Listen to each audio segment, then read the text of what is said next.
So for today's lesson, we are going to do a chapter from your book, First Flight. The chapter is on page number 29 in your book. I want you to open that. And along with this video, I've shared a slideshow also. So I don't want you to look at the book. Okay, you keep your book. This is just for your information that this chapter is there in this page number. But I want you to go through that slide as I read the poem along. So initially, when we were in school, we were always thinking when we will have the holiday, when we will have a holiday, when we will be free to do things that the school won't assign us. That means we will be free to play, we will be able to do things, some of the things that we want to do in our own way, not necessarily a teacher or a parent or a guardian guiding us all the time. Okay, but now we are locked up for so long, and I think we are also kind of fed up with this freedom. Okay, so I want you to understand that what kind of situation we create around us at this time is very important. Okay, you stay pleasant, you stay happy, you stay healthy, because this time too shall pass. Now I purposely chose this chapter. This is called A Tiger in the Zoo. I hope you're following the slide. So in this chapter, the poet talks about how a glorious animal like tiger, he feels very helpless inside a zoo. Look at the first stanza. Now this is about a tiger who's trapped inside a zoo. So let's see what the first stanza says. He stalks in his vivid stripes the few steps of his cage, on pads of velvet quiet in his quiet rage. So now he has velvety pads, okay, and he can take only a few steps. An animal that prances around the jungle can take only a few steps in the cage, and he has vivid stripes, very beautiful visible stripes, and he has a quiet rage. Now he is unhappy, he is angry, but he is quiet about it because he is helpless, because he is trapped. You can see the picture in the slide, how glorious a tiger looks. Next, stanza number 2. He should be lurking in shadow, sliding through the long grass near the water hole where the plump deer pass. So now actually he should be just walking around in the shadow, in a big shadowy forest where there are long grasses. Okay, he just waits near the water hole because he wants to see a plump deer just pass so that he can hunt him and eat. But he cannot do that. Look at the picture in the slide. Stanza 3. He should be snarling around houses. Actually, he should be scaring people. But now he is in such a position that people can scare him.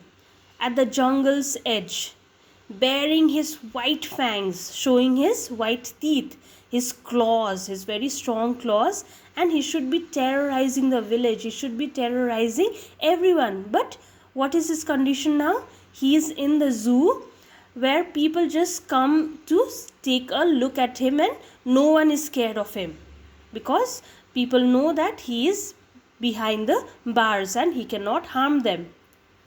But he is locked in a concrete cell. That's the sad story. Actually, he is in the cage now. His strength behind bars. So all the strength that he had, it is behind the bars, behind the cage. Stalking the length of his cage, ignoring visitors. So he cannot do much. He just ignores. Had he got them at other times, maybe he would have attacked them. But now he is just ignoring because he is helpless.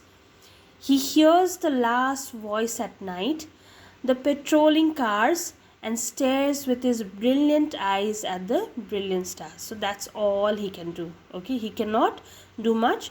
All he does is, before he retires, he hears the last voice at night. Then he also hears the patrolling cars, the cars that are patrolling the zoo. Then there are some stars in the sky.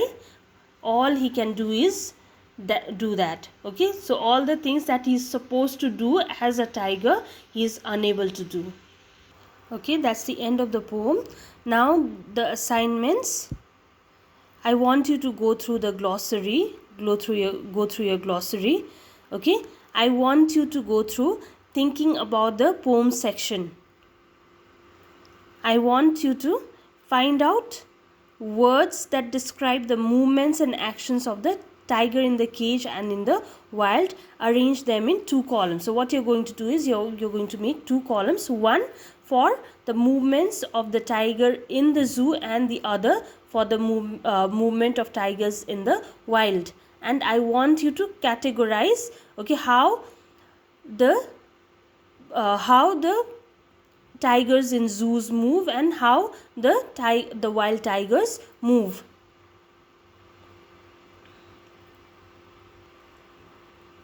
Similarly, number 2, notice the use of a word repeated in lines such as these.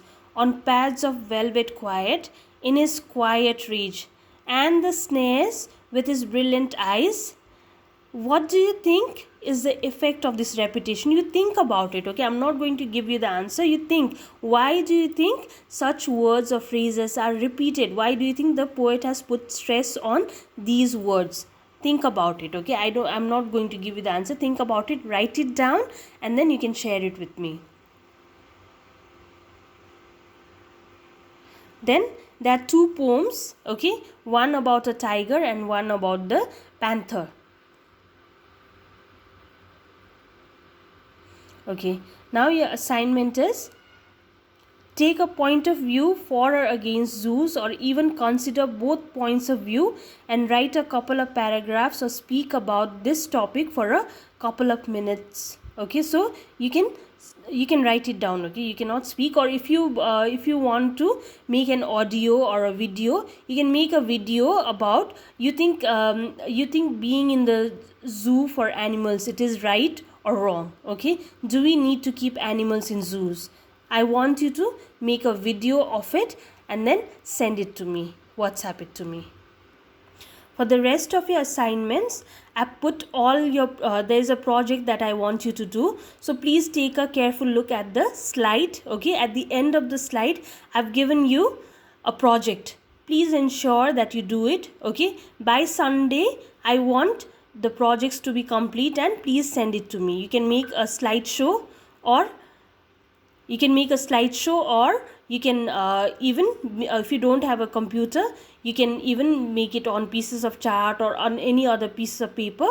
Do it nicely and send me screenshots. Okay, if you have done a PowerPoint project, nothing like it. It'll be nice if you can work on the computer for your project. Okay, so until I see you next time, it's good vibe from me.